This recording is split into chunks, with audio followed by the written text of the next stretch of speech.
आपण पाहत आहात RK न्यूज, बातमी तुमची, आवाज आमचा। माधुरी हत्ती तात्काळ नांदणी मठाकडे सुपूर्द करण्याच्या मागणीसाठी एकदिवसीय उपोषण आंदोलनस्थळी विविध पक्षाच्या नेते मंडळींची भेट व पाठिंबा।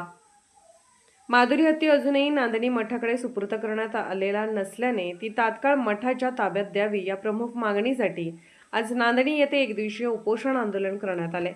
या आंदोलनामध्ये स्वाभिमानी शेतकरी संघटनेचे संस्थापक तथा माजी खासदार राजू शेट्टी साहेब, राष्ट्रीय समाज पक्षाचे राष्ट्रीय अध्यक्ष तथा माजी मंत्री महादेवजी जानकर साहेब, उद्यान पंडित गणपतराव पाटील दादा, शिवसेना जिल्हा प्रमुख संजय चौगले दादा, उपजिल्हा प्रमुख श्री मधुकर पाटील, दत्त साखर कारखान्याचे संचालक श्री शेखर पाटील, स्वाभिमानीचे जिल्हाध्यक्ष व शिरोळचे नगरसेवक श्री सचिन शिंदे यांच्यासह विविध सामाजिक, धार्मिक व राजकीय क्षेत्रातील मान्यवर कार्यकर्ते आणि भाविक मोठ्या संख्येने सहभागी झाले। आंदोलनकर्त्यांनी संबंधित प्रशासनाने कोणताही विलंब न करता माधुरी हत्ती तात्काळ नांदणी मठाकडे सुपूर्द करावी अशी मागणी केली। तसेच जोपर्यंत न्याय मिळत नाही तोपर्यंत लोकशाही मार्गाने आंदोलन सुरू ठेवण्याचा निर्धारही यावेळी व्यक्त करण्यात आला।